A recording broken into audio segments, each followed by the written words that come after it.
Hello? Huh. I could hear you now. There we go. Yeah, so, where are you calling from today?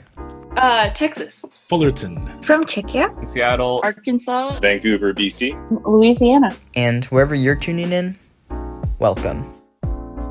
Now, since birth, we go through experiences that are unique to us. The life lessons and values we hold dear to ourselves show that we are different from one another, yet also reveal how similar we are. Milking Ardor is that space to share experiences and hear new stories from people from all around the world. In today's episode, we'll hear from two guests. The first one is Xanthi, a rising trap artist located out in Florida. She tells us her story and what it means to be a rapper. Then finally, we'll hear from Bree, an ex-convict who's not letting her past define who she is today. Before we hear from Xanthi, I'm going to cue the sponsorship for today, and we'll get right into the episode. Sure. So, what's your name and where are you calling from? Xanthi, and I'm calling from Florida. Sure, and I don't know your relationship, Xanthi, but if you were on a first date, how would you describe yourself? Cool as fuck. I don't know, I don't know. I don't know, different, just, I know there's, annoying people who are like, I'm different and shit, and they pull that card to try to seem cool, but I don't know, man. I just, something, I don't know. Yeah, different how? I don't know, I carry myself different. I fucking look at the world different. I don't know, people wouldn't expect where I come from for me to be a rapper, do the things that I do and fucking shit like that, yeah. When did music start for you, Xanthi? Ooh, okay, so I had a little band with my sister. She's in the room right now. I had a little band with her when I was in, kindergarten maybe? I was 5. Kindergarten, yeah, wow. Yeah, I was okay. really young. So you're young. I was just singing and shit. It wasn't rapping or none of that. And then I got a DJ board for Christmas, I think 2017? 2017, yeah. And I basically started DJing, and then from that I moved on to producing music, beats and stuff, trap beats.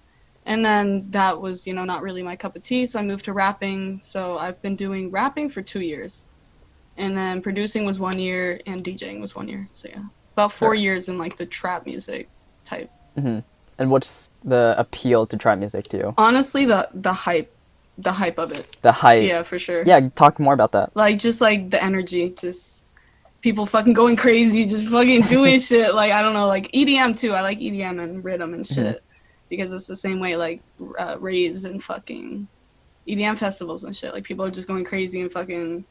I just like the energy. I do. And the culture. Yeah. And for those who don't know what trap is, how would you describe that? I've been asked this so many times. I don't even know. I always music, but more focus on you cut out a little bit, Xanthi. From the beat. Oh, I cut out? You kind of cut out a little bit? I bet. So if you could kind of go back. I got you. Yeah. Thank you. So I describe it as rap music, but more focus on the flow that you get from that you derive from the beat. You feel me? There's more focus, less on the lyrics. People aren't really lyricists in the trap industry. Mm-hmm. I mean, there are lyricists, but the lyricists are usually more rappers, actual rappers. And so yeah, I mean, that's how I describe it. Is rap, but more focus on the beat and the flow and shit. So it's more of that feeling that the music gives you. Yeah. Yeah, right on. So you've performed live. Yeah. It looks like on your Instagram. Correct me if I'm wrong, but it's Uncle Lou's Entertainment Hall. Yeah, and Uncle Lou's Entertainment Hall in Orlando. One other one just last week, right? Not just last week. I actually haven't performed in a few months. It's been a long time, but I probably posted one up from a while ago, last week. Yeah. But what was that like? What happened? My god, bro! It was okay. So the first time I ever performed, it was with my friend. He was actually the one who had bought a space to perform and all that, and he has a song with me. And I didn't know I was gonna be going up there, but he just put on the song, started rapping, and I was like, oh shit, my part is coming up. So I had no preparation. I got on the stage, and then fucking people were going crazy, because they didn't expect it. They didn't expect this fucking skinny ass bitch to just fucking, hop up on the stage and fucking go crazy. But That was the first time, and then the second time I was nervous as fuck because I had all the time to think about it and Mm. actually like dwell on it and shit. And my movements, I watched videos from it, and my movements were just different. They were awkward, and it was a mess. But I've been working on it slowly. I wish Corona didn't happen because I was Yeah. practicing. It was a practice thing. I was doing Mm. it repeatedly to try to get better at it, but I had to halt that. So, yeah. Yeah. So you mentioned earlier that you have social anxiety. How does that kind of correlate to Oof. performing out in front of Yeah, people? that's it's cool because where I performed last time, my friends were all there. It was basically the crowd were my friends and locals who already know me and stuff, people I connect with Yeah. like over, social media. So I was kind of already had like a little connection with most of the people there. So it wasn't too nerve-wracking, but I mean, fuck, like it still was at the same time. It still was. It Hmm. was just like people staring at you. But I think the music, just because music always calms me down, like just listening to music, like Mm. walking around the store and shit, I'll just be listening to music, just fucking like bumping that shit just up to my ear, not loud or none of that. But like it's like addicting as fuck and it calms me down. So the fact that like I'm up there and I'm like rapping to my own music and shit, like Hmm. it makes it easier. It does. So like looking at your Instagram, it seems like music is just everything to you. Right. It really Are there is. things that, yeah, are there things that you do when you're like, what are the things you do when you're not doing music? When I'm not doing music, usually focused on trying to, fucking make the world a better place, I guess, a little bit. Like, I just want to have an impact overall. And that's why I think it's important for me to grow myself as a person. Like, people with platforms, people talk about that a lot recently. Like, if you have a Hmm. platform, you should speak out on it. And I Exactly think that. if Yeah. I could get a platform, it'd be cool to, be able to speak out on issues that people aren't using their platforms to speak out on. So I Yeah. just, in my free time, I basically just be fucking. It's social media a lot, which is a problem too. Yeah. It can But I be a understand that problem. you're trying to build your brand up Right. and Yeah. really get your platform built. Yeah. Yeah, right on. And you said that you started music at 5 years old. How has your music changed since then? About, yeah, 5 or 7, something like that. But it's Yeah. oh my god. I mean, shit, I remember the first song I ever wrote. I'm not gonna like sing it. Maybe I will. Some point I'll put it Yeah, out when did there. that come out? How did that It happen, was that first me and song? my sister were just we had a oh god, Kiara, was it a guitar, a piano? What was it? Or we had a guitar and A microphone karaoke. a karaoke machine that had a microphone on it, so that's what we were using, like acting all professional and shit. And we Yeah. were just singing and stuff. So we wrote like a little motivational song talking about like I means I, we means we, you means you, me Uh, means me, type shit. Some gay shit. It was funny, but yeah, it's changed a lot since then. Cause now I just be rapping about like I try. I have like I go towards some like Juice WRLD. I go toward, but I haven't released I mean, anything I'm like so that. There's sorry, nothing Zanky, out but you there. cut out 'Cause I'm, again. If you can oh like shit, go where? back All just right. like 20 seconds. Shit. Now I'm trying to think. It was like what type of the music you Oh make and what you yeah, go for. it's fucking. I either go towards like a Juice WRLD vibe or like a fucking smoke perp, like trap as fuck, like just crazy, like talking about fucking bitches, females, you feel me, and drugs and all that. And like my dad tries to steer me in a different direction. He's like, you can rap and shit, but you should try to rap about the shit you've actually been through because I have been through shit. You feel me? It's just I choose to go towards things that people are like relatable. That is like relatable to Mm. them because that's what people like. That's what's gotten me through like music, gets me through shit because I can relate to it and shit. So that's what I want to give other people. And it's like, if you want to get fucking lit, get lit. I'll make Yeah. something you can get lit to. If you want to be sad, I'll get something you can fucking cry to. So yeah, I just be kind of reaching everywhere with music. Yeah. Yeah. Wow. So I have this one question, but I'm not sure if you want to answer it. It might be a little personal, but I saw somewhere that you had been in a fight. Oh yes. Oh shit. What Oh happened my there? god. Okay. So that girl, I'll give you a little history. Okay. That girl was I I consider her my ex, I'll put it like that. It was a very toxic relationship. I basically knew her for a few weeks from parties and shit, and then she had no place to go. So I brought her into my home where I was living at the time with my friend. So it was like my Mm-hmm. friend's house, but I was basically roommating there. And like, basically I brought her in, and there were just a lot of problems like suddenly started arising, between us and between her. They held a whole intervention for me because of like Xanax. I had never had like an intervention before. And it seems good. It seems like good intentions, but it all ended up in her kicking me out of my friend's house. So it's like she basically turned my friends against me, and then she called me up one day. So this girl you brought into your friend's house that you were living at the time got you kicked out? Yeah, yes, sir. Okay. Yeah. And so she calls me up one day. I've never gotten in a fight. That was the first fight I've ever been in Mm-hmm. because I'm not a violent person. I'm very, like I said, I'm a little socially anxious. Like I'm awkward a little bit. Like confrontation, Yeah. I can do it if I need to, but it's not my thing. And so she calls me up and she asks to, pull up fight. And I'm like, nah, nah. And then my sister calls me. Oh, she's like at the house, like telling mom all the drugs you do, telling mom Oh, shit about my dad, like bringing my whole other family members, like kind of just twisting this whole thing, like came to my house while I wasn't there and like brought my family into it. And I thought it was fucked up. So I was like, I'll fight you. Like, okay, like we'll fight then mm-hmm. because that's something I fucking care about. Like, you don't talk about my family, you feel me? Um, so I pull up and, she's fucking up in my face, talking about like, you won't do it, like you're not about shit. She was like, all your music is cap. And I was like, okay, why are you bringing my music into it? Like, what the fuck? Like, That's a personal attack with her. that's what Yeah. I'm saying. Like, she's just fucked up. She's talking her shit, talking about I didn't break your heart, I didn't break your blah, blah, blah. And so, again, she's saying, you're not gonna do shit, you're not gonna do shit. And I just bopped her in the face. I just fucking boop. And then my friend started recording, and then there was a whole fucking fight. And afterwards, I said one fucking thing. And I was just like out of breath, blood dripping down my face. And I'm looking at her, and I said, you said I wasn't gonna hit you, and I did it. And that's all I fucking said. And that's it, bro. And shit was over. Damn. Yeah. So do you have that footage of you fighting? Yeah. Yeah. Do you like look back at that I sometimes? do. At first, I refused to. At first, I was like, I'm not gonna watch this. Like, I went through a whole fucking. I had to really like gather myself after that. Like, I How really come, were you like fucking ashamed lost. of it? Or I was actually, I felt like she really deserved it. I really did. Like, yeah. I did feel like that. So I wasn't a little ashamed. More so, I was like, how did I let myself become like the person who would hit her? You feel me? So yeah, I guess a little ashamed. Yeah, yeah.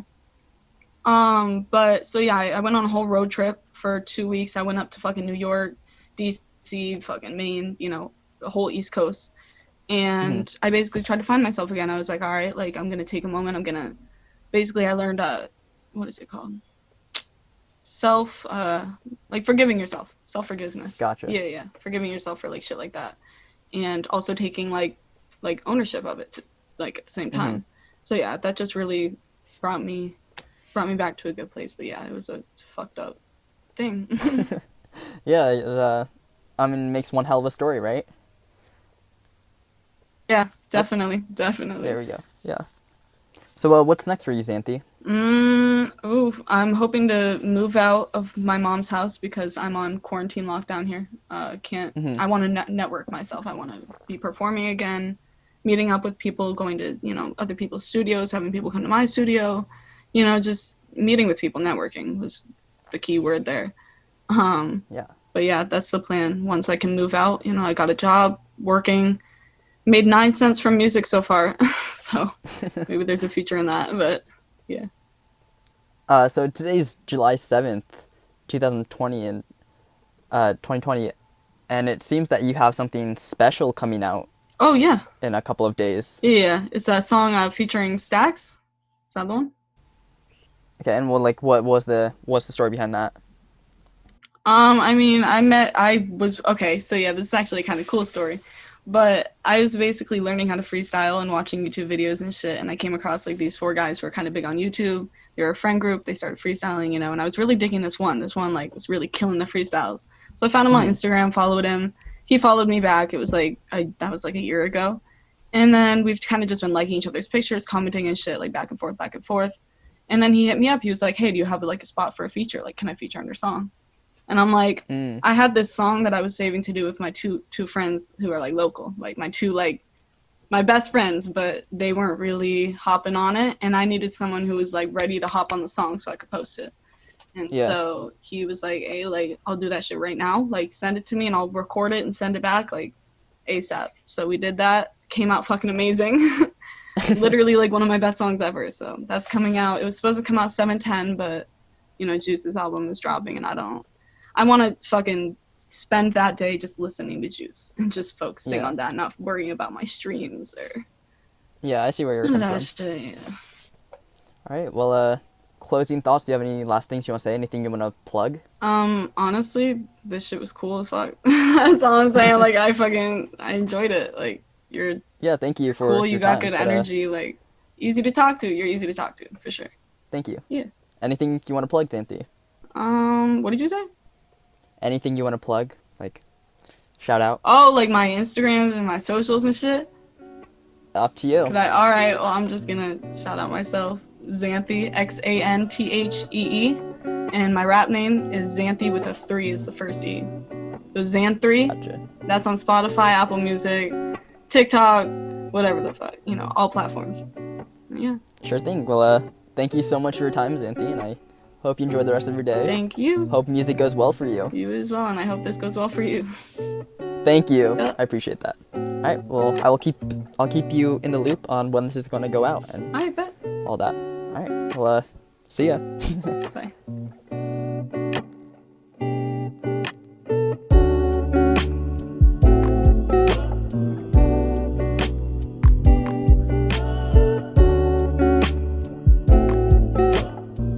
Let's get right into it, Bree. So, tell me. Let's say you're on a first date. How would you describe yourself?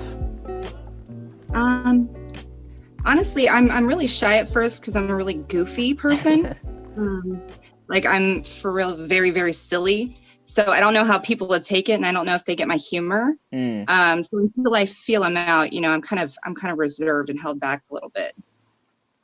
Sure thing. So, you've been to prison, right? That's kind of the whole reason why we're talking, or that's why. Before we continue, I want to pause and really just get this phrase in. What I said right there was a big slip up. I stumbled across my words and I could not get my message out clear. I am not interviewing people just for one instance. I'm not interviewing Bree just because she went to prison. You know, it came off that way. But I want to emphasize that is not what I'm trying to do. Yes, she had gone to prison, but that's only part of her story. I want to hear her story, not just one defining moment in it. Sorry. And let's get back to the show. I don't know. Tell me about that. Yeah, actually, yesterday was my 1 year since being released. Oh, congratulations. Yeah, and I only have 1 year left on probation. Mm-hmm. But I did a total of 18 months. And I had originally gotten arrested in 2016, but I didn't go to serve my time until January of 2018. Okay. Do you feel comfortable sharing what you did, or is that something you just don't want to talk that's about? fine. It was for a dealing charge for dealing in cocaine. I had basically, you know, worked jobs where I was making great money, but it didn't give me the life that I wanted because I was always at work, never got to be with my family, missed every major holiday because all I did was work. So when I had met my late husband, you know, we had made some discussions, tried business loans and stuff like that, and nothing came about. It's actually very hard to start your own business unless you have somebody to invest or, you know, already have the cash flow available. And we didn't. So we found other means and we started up 2 businesses. And to fund them, we used drug money. Okay, and how did you get caught? Or, yeah. We're still trying to figure that out. When we got arrested, the cops actually just came into our house without a warrant. They had no paperwork. Nobody had said anything. They had no evidence against us and just said they assumed that we had a legal activity going on, and then proceeded to search our house to find something and then called in a search warrant. Okay. And is your husband released yet, or did you guys go to the same Um, the prison, or? no, he actually passed away last Oh, year. I'm so sorry. That is okay. Yeah. The just honestly, like when people go to prison, like their loved ones and stuff, they do time as well. Like it's hard on them. Mm-hmm. And he had a really difficult time and caused himself a lot of health issues because he was already a diabetic and just wasn't taking care of himself. Mm-hmm. That it had finally got to him when I got released, but the damage had already kind of been done. Yeah. Oh man, sorry. I'm so sorry, Bree, that you had to go through all of that. It's been a lot, but it makes you a stronger person. Yeah, I totally agree with that. So what was prison like? What was your first thoughts going into it, and when you went through that whole process of, I guess, finding yourself and you finally got out, how had you changed? Well, when I went into prison, honestly, well, first you go to jail till you wait to ride out to prison. And I spent 8 days in jail, and you're in this little tiny room. I had to sleep on a mat on the floor, and it was January, so cold. But the girls there, they took such good care of me. They could tell I was definitely not your average criminal. Yeah. And they gave me clothes and made sure I was warm.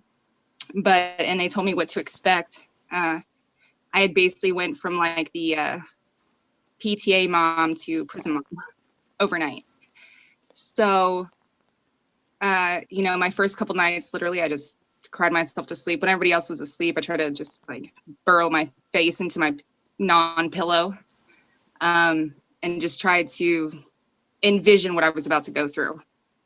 When I actually got to prison, it was nothing like what they show in the TV or different shows you see, like the Orange is the New Black, Wentworth. It's nothing like that. It's totally more scary.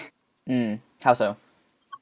Yeah, because you get sent to in Indiana, you get sent to a max facility to go to be processed to where you're going to go. They have to classify you based on like your health, the nature of your charges,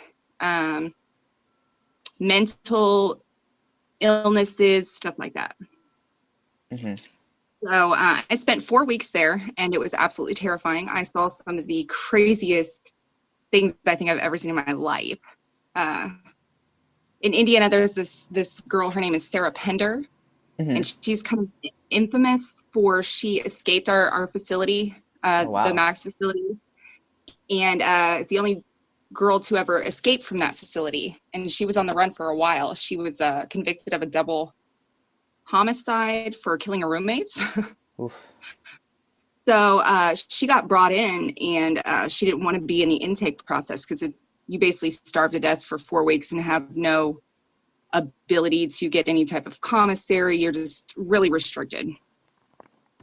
And so she wanted to bypass that whole ordeal. So she went into the bathroom and popped a razor, which is like pulling the razor blades out of a razor, and carved "help me" into her legs. And so, the SWAT comes in, everybody's on lockdown, craziness.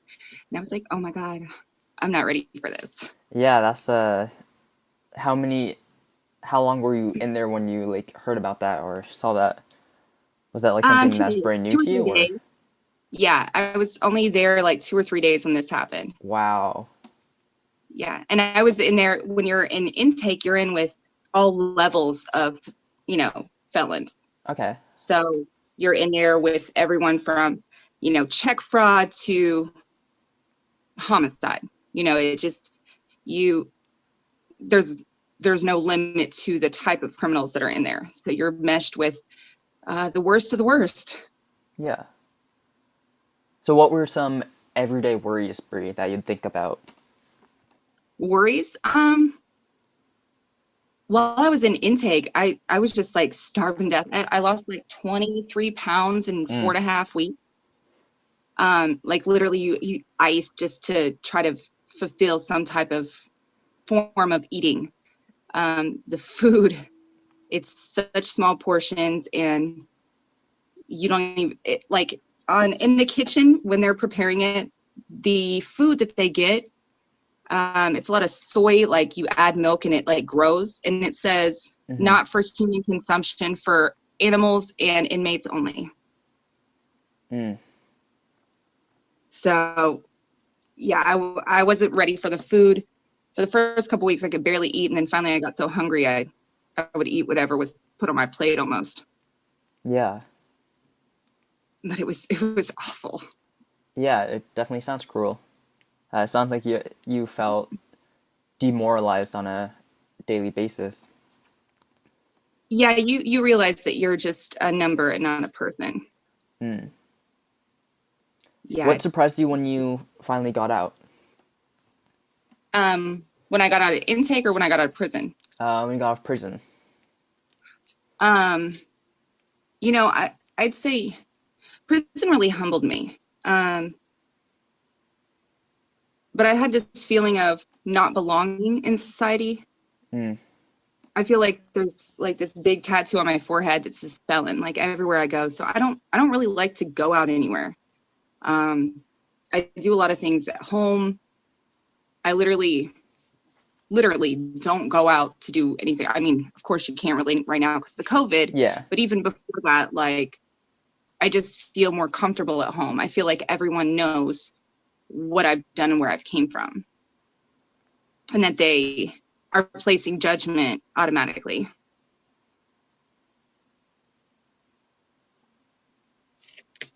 Sorry, was that I think you cut out, or he automatically what? I think that they automatically are placing judgment on me. Oh, gotcha. Before I see. they get a chance to actually know me. Okay. So, you make a good amount of friends in prison, right? Or you get to know people. Yes. And Yeah. coming out of prison, do other people come out like before you and after you, and you kind of stay in touch, right? Is that something that happens? Absolutely. I met some of the most amazing girls that changed my perception on a lot of things. Like I told you before, you know, what I did, I was selling drugs. But the thing is, I've never done drugs. You know, I did smoke marijuana for years up until actually the day I got arrested. I didn't even smoke while I was out on bond because I was terrified. But I had always judged addicts like they were beneath me.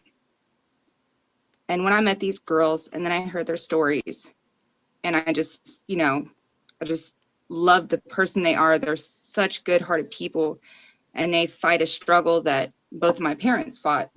And actually, my mom lost the battles too.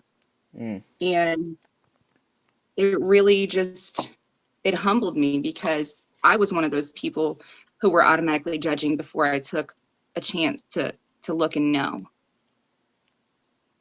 Yeah. So I got really close to some girls. There's about 6 of us that stay very in touch now. We did have one of the girls who is still struggling with her battle with addiction. She actually got rearrested, but we just let her know we're here for her. We can't, of course, support her decision to keep being, you know, in that lifestyle, but we let her know that we're here for her. I see where you're coming from. Is relapse something that happens often when people get out of prison? Yeah. A lot of the girls that I got close to, 2 actually passed away within a week to a couple months of getting out. And then out of the other 5 girls that I got really close to, 2 of them had relapsed, but only one really let it take her over. The other one, she relapsed for a minute, got herself back out, and has been good ever since. Okay. And I'm really proud of the ones that have really changed their life around, and it's definitely been refreshing to see. Yeah. What are your thoughts on forgiveness and second chances, Brie? I mean, I'm always gonna. It depends on what format. When it comes to forgiveness, like, you can always forgive somebody if they've gone to a deep level of betrayal, you won't forget those things. You can always give them a second chance, but you might limit them to the amount of trust that you give them until they've proven themselves. Which I believe should be the same way in society with, even coming out of prison. Absolutely, you're going to be hesitant. Give a chance, and, don't place judgment until you've had time to see. And then, if they've proven themselves, then that trust should have been earned. Yeah. So tell me about your work on TikTok. You're a big advocate on, I don't know, how would you describe your work on TikTok? Well, honestly, I had just started, I didn't even know about TikTok. So it was like March.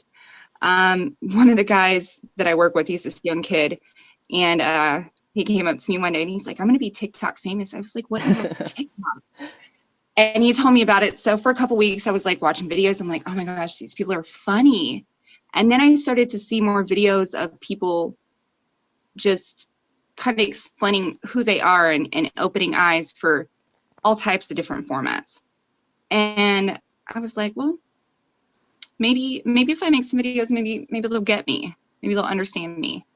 And it was such like almost therapeutic to see other people that were in my shoes and understood and supported. I don't know, it was just kind of like an outlet. Yeah. And then I have so many people that, they send me messages and stuff like, man, you just brighten my day. You make me realize that, my past isn't going to defeat me. Sometimes when I just need to smile, just come to see what you've posted today. And that type of stuff is some of the most amazing, booster that you need to get through the day. And they've helped me, I think, more than I've helped them. Yeah, you've built yourself quite the community. I think last time I checked, you have about 12,000 followers on TikTok. On this account, yeah. I have another account and I have 14,000 on that one. Kudos to you. So it was crazy though. And this current one that I'm on, I started it about a month and a half ago. So I've gained 12,000 followers in about 6 weeks. Wow. It's been really, just neat. And I'm glad that, there's always going to be people that say harsh things, but sometimes you're like, maybe they had a bad day. You don't know what their upbringing's like. Yeah. Like, of course I'm going to clap back at them, but I'm not one of those people you'll ever see go on someone's page and just leave something negative. Yeah. I'm not that person. Yeah, I hear you. I think that's great that you never want to be that person, because I think that's just truly horrible that people just want to spread hate, when I think we could all use a little more love and positivity. Absolutely. That's what I try to convey. And, all I want to do is make people laugh. Yeah. That's all I love to do that. Even if you know me in person, like my boss, I think at least once a day tells me that I'm absolutely insane, but she loves me. But I just like to be silly and make people laugh. I think whatever energy you put back into the world, that's what comes to you. Well, thank you so much, Bree, for talking with me and being so open about everything. Absolutely. Thank you. Yeah, I'll keep you posted on what to expect and when you can hear this, which will typically be Saturdays, but, thank you for your time. All right. Thank you so much. Yeah. Well, good luck with TikTok and just everything, and I hope you have a wonderful day, Bree. All right. You do the same. Thanks. Thank you. Bye-bye.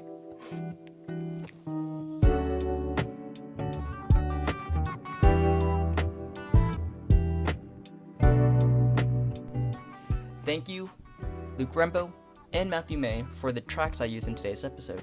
If you want to hear more of their songs, you can find them on YouTube Library. But of course, thank you, Xanthi and Bree, for being on today's episode. So I know today's episode was a little whack because there's only 2 people. I just got swamped with other work and I was not able to find a third person for today's show. So if you want to be updated on Milking Ardor, feel free to subscribe or follow whatever streaming platform you listen to Milky Ardor on, and really make sure you get those reminders of when episodes are being pushed out. If you want to hear more about the Milky Ardor source, you can find me on YouTube, TikTok, Instagram, and I think that's pretty much it. Just search up Milky Ardor and you should be able to find it. Yeah. I forgot to ask Bree in the actual interview if there's anything you want to plug, but I'm going to plug her TikTok. You can find her on Ms. Destiny _XCon. MZDESTINY_EXCON. Oh man, I cannot speak. For anyone who wants to interview with me and want to talk about your passions, your life lessons, experiences you faced, or just talk about your narrative, go to my Instagram and reach out to me. Just DM me. My DMs are always open, and I'm always available to chat with you. That's pretty much it for me, and I will see you later. Bye!